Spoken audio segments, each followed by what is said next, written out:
然后我就一直在阻止屋主说，我们可以不要装这个吗？它是国外进来的，它又要跟木工的门去做结合，然后它其实里面有一些复杂的建构，万一找不到人维修怎么办？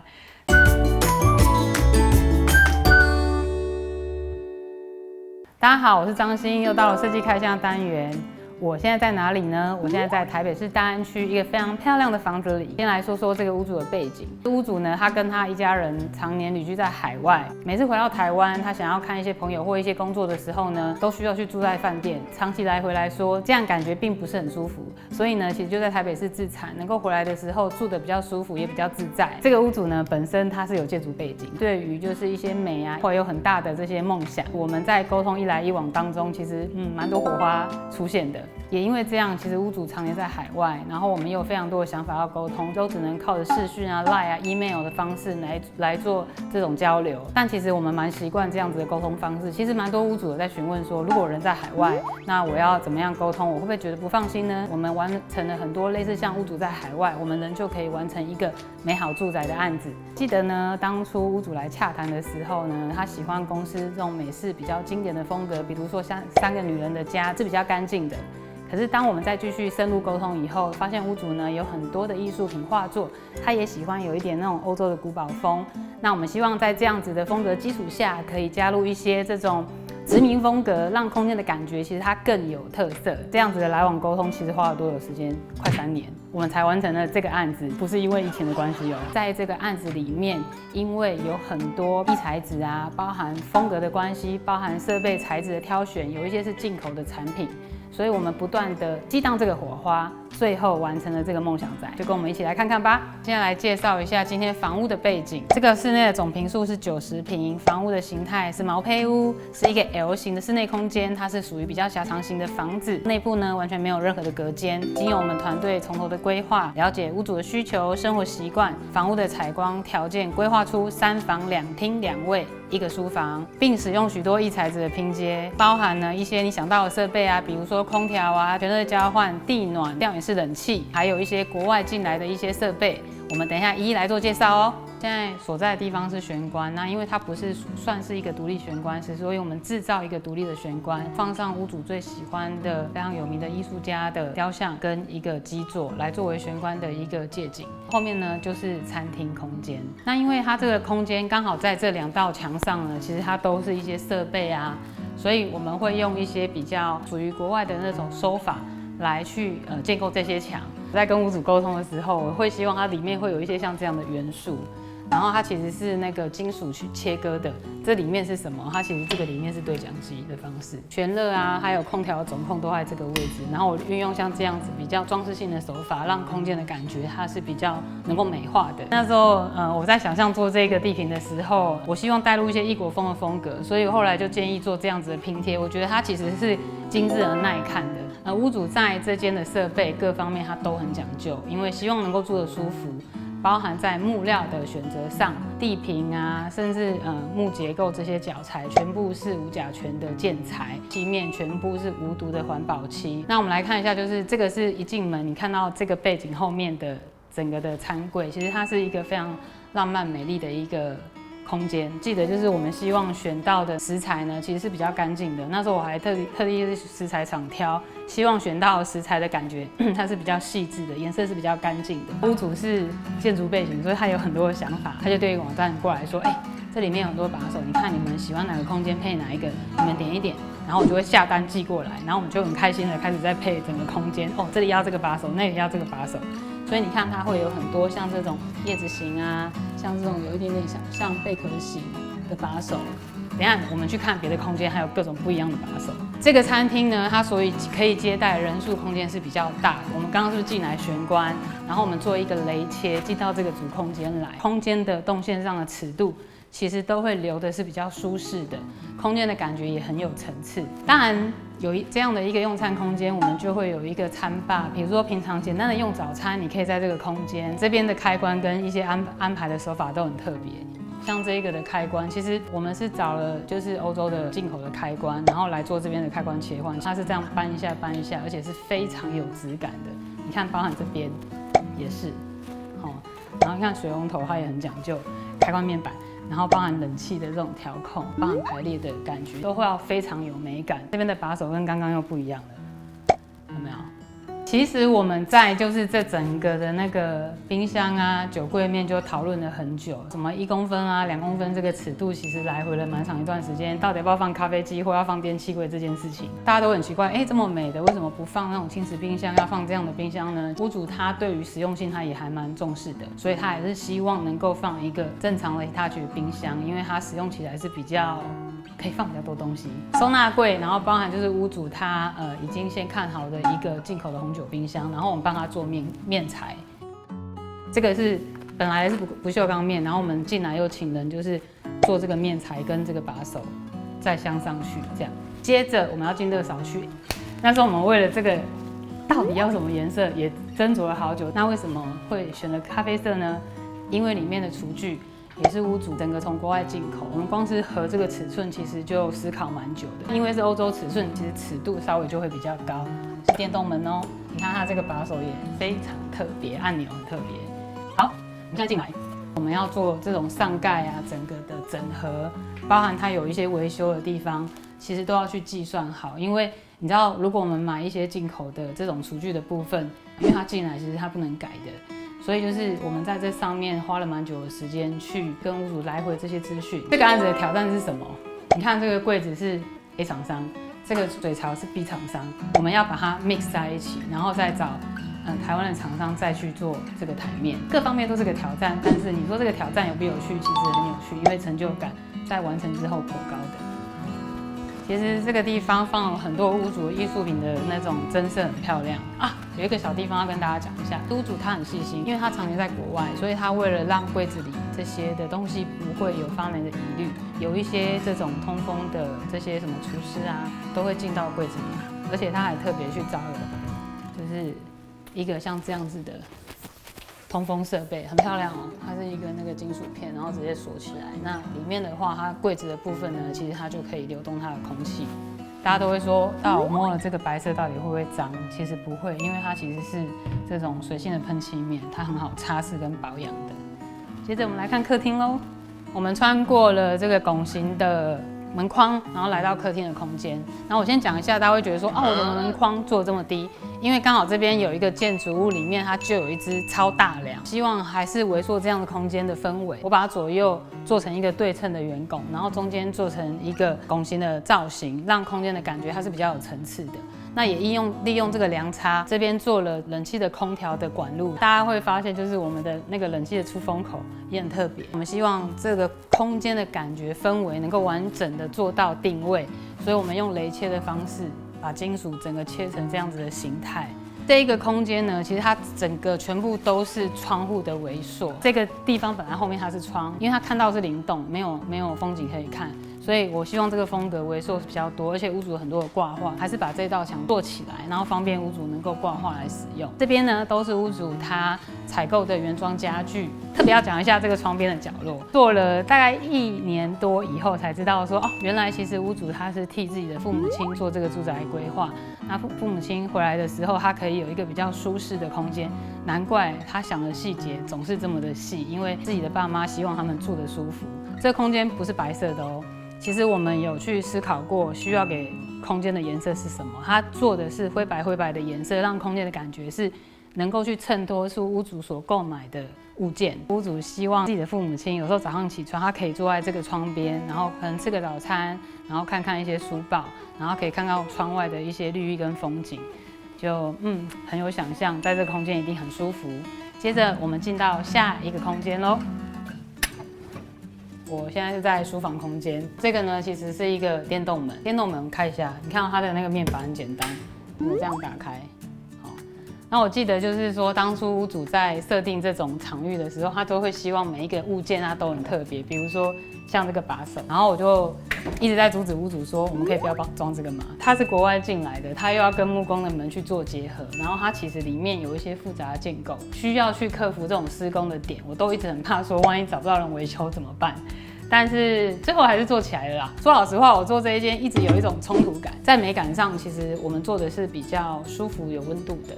可是屋主呢，他希望的都会再加进一些比较现代的设备，比如说就像开关面板啊，像这种电动门一样，他都会希望说，用起来要很便利，甚至有琴控这样的设备。那我就觉得，这是一个冲突的感觉，很多挑战啦。我要说这边呢，其实是一个从书房往后，它就是一个很大的套房。假设要居家隔离的话，刚好这边是一个完整的空间。为什么这边还多了一个茶水柜？意思是什么？你喝水不用老远的跑到那边去，其实这边就有一个喝水设备。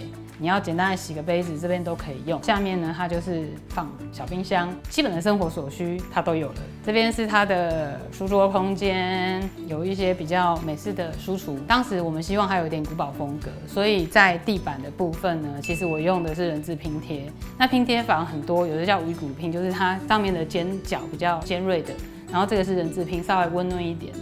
如果你们要拼这样的拼花的时候，要记得就是它收边的时候最好有一些垂直面收边。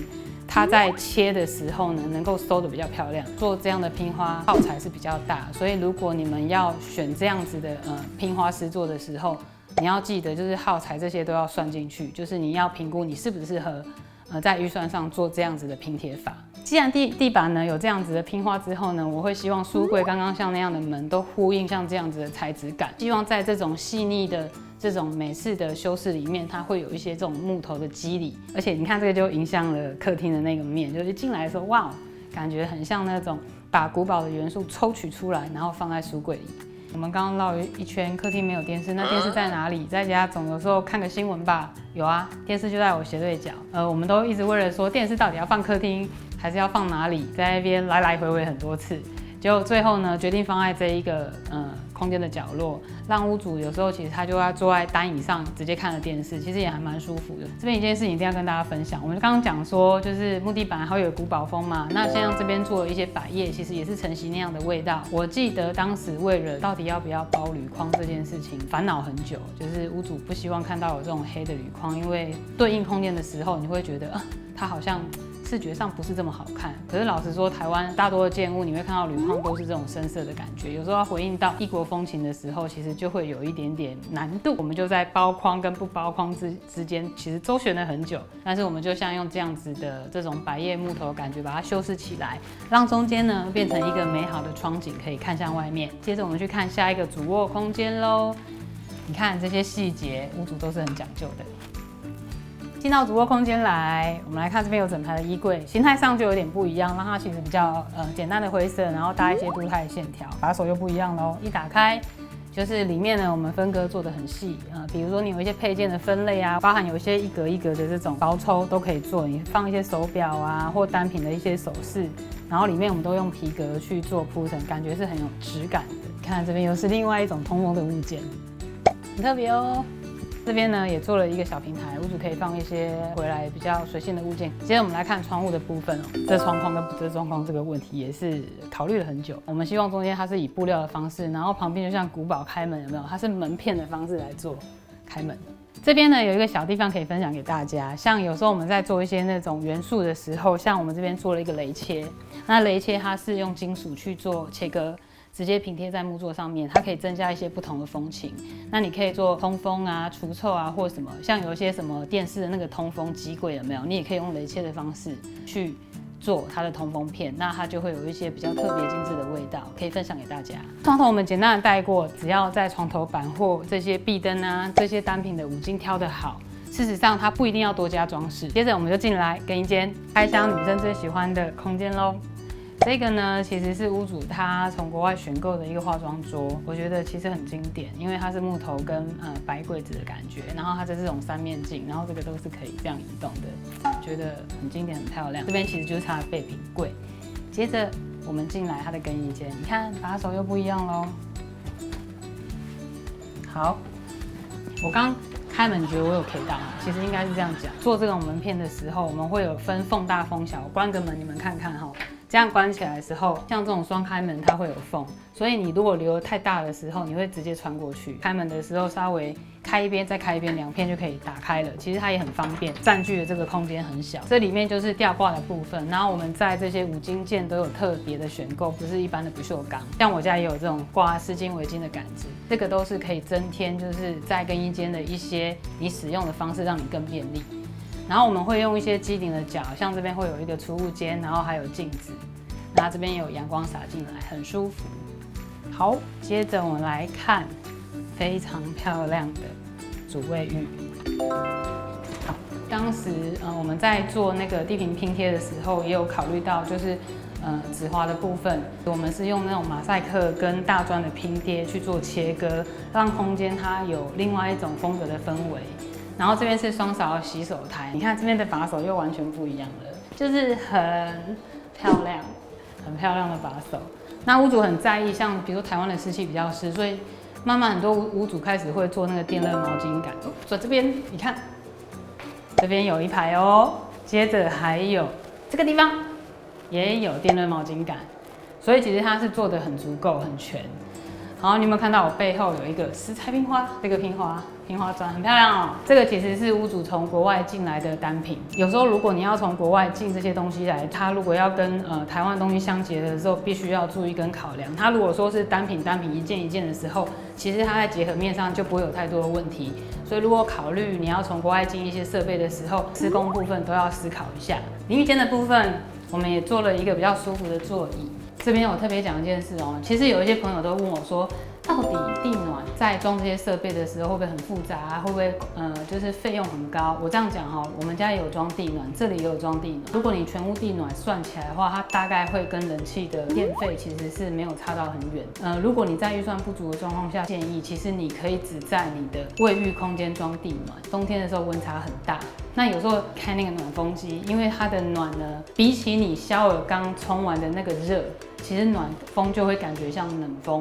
那这个时候，如果你只是在浴室加装地暖的时候，整个空间是会很舒服，包含你上厕所，其实它不会那么冰冷。地暖弄到那个淋浴间，然后会触电或干嘛？当时我家装的时候，我也害怕这个问题。其实我那时候一直没敢装到淋浴间，但是后来呢，我们在施工法各方面，这个是越来越进步了。后来的屋主我都会直接铺到淋浴间，屋主反馈下来其实是非常好用，就是甚至是说它应该每一间浴室都要装。所以呢，如果你有想要做地暖的考量，不妨做在浴室，然后建议一下你问一下地暖厂商，你就可以衡量一下，或许装起来感觉是更好的。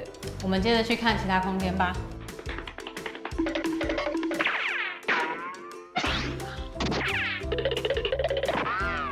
看到美丽的美式廊道，接着我们要去哪个空间呢？进来看这里，猜猜是哪里？这是漂亮的客卫空间。然后呢，这个空间其实刻意做一些机顶角，让空间的感觉是比较有趣的。它的铜器、洗手台这些其实都有特别挑选过，让它空间有一点些微的奢华感又现代，因为配色的对比感很舒服。对比感哪里来？看这边。那时候屋主呢，其实从国外挑了像这样子的樱花单品，那空间的感觉其实它会有一点变化，包含配件，其实它都别有一番风味。下一个空间，这边都是收纳的部分，整体做起来感觉是很舒服的。这个是客房跟麻将间的空间。其实那时候我们希望说，每一个空间的感觉其实是有点变化的，希望空间进到一个地方就像另外一个世界，它可以有不同的表现。所以这整间的空间的感觉，我们做比较深的这种稍微蓝绿的感觉，贴上一些比较有味道的壁纸，加上比较木头色的这种卧榻跟柜子，让空间是另外一种氛围。接着你看一下，这边有一个很有趣的地方，那时候在跟屋主讨论的。那时候我们希望这个空间的感觉有一点仿旧的精致度，所以为了想要装个镜子，可是因为这边要打麻将，怕镜子呢会看到，本来是整个。后来就是把镜子偏到一边，在一边当客房的时候也可以使用，但是如果你打麻将又不会直接被看到，也有一个装饰性的效果。好，接着我们要到哪呢？另外一个次卧的空间哦，这完全又截然不同的世界哦，它是有点像设计旅店的概念。屋主希望它这边一样像是那种饭店的套房，在地坪的部分呢，整体把它做成比较重的颜色。然后我希望一进来迎接你的其实是把洗手台当做你的端景柜的概念，然后在洗手台的设计感也很十足。石材呢，我是用那种比较烧面的部分，让空间的感觉比较有肌理，它有点粗犷感。这个卫浴空间比较暗哦，比较特别。它的淋浴门就是只有这一个，但这个淋浴区是没有门的。本来屋主希望这边还有一个比较机灵角的泡澡区，但是因为我们来回讨论以后，觉得还是以单纯淋浴区为主，就用了一个比较强烈的颜色来表现一些空间，因为它也是斜面墙跟客浴之间的关系嘛。那我们就希望这个空间还是有一些强烈的氛围，进来的时候其实它是另外一种设计的味道。那这个呢是那个马桶区块，所以它其实是借由一块玻璃，它就是分成2个区块的空间感。其实你说这边有没有窗？其实有，在这里，因为怕那个拍摄的时候光的那个颜色会不一样，所以我大概把它关起来。这还配了钢烤柜，因为我希望就是黑色有不同的肌理。灰、钢烤，然后瓷砖黑、瓷砖盆也是不同的肌理来表现这种设计感。希望这个空间是另外一种风格，所以我用像这样子的方式去做卫浴跟睡眠区的区隔，完全是走另外一个路线，把黑的感觉整片的延伸过来。你看它这样子的单品开关是很漂亮的，用的是比较这种钢刷木皮的那种实木感，空间看起来是比较有那种松度的，比较那种休闲式的。这边是一个睡床区，接着进来以后。这个空间它有一个小书桌区跟它的衣柜区，那书柜在哪里？你看这个颜色很特别吧？它也是用钢烤的方式去做成这样子的书柜。一转身，你看这个红跟哪里一样？跟浴室的感觉一样。然后包含照这个很像老鼠 cheese 的床边柜，然后还有一个像藏宝箱一样的床边柜。然后这个屋主可以任意的去摆设、去设置，那空间的感觉就会比较活，不会到太硬。其实呢，我们刚刚在走动当中，不知道你们有没有发现，这边的晴空方式是你不用去开灯，你走过去它就会自己亮。包含我们刚进一些卫浴空间，其实你不用开抽风，它自己会开启。有时候不知情的人会觉得到底发生什么事，但是我觉得其实在生活上还蛮方便的。看完今天的开箱，不知道各位喜不喜欢这么多元的材质跟有一些殖民风格的搭配呢？刚刚小编问我说，总监你最喜欢哪一个空间？是小朋友才做选择，我都喜欢，我都想要。如果你有喜欢哪一个空间，你有什么想法，你可以在底下留言哦。那我们下次见喽，拜拜。当时我们在做，如果走过来，脸会不会黑黑？好，会吗？会，还好，稍微好。这边我一定要讲一下，就是画，来了，我来了，我来了。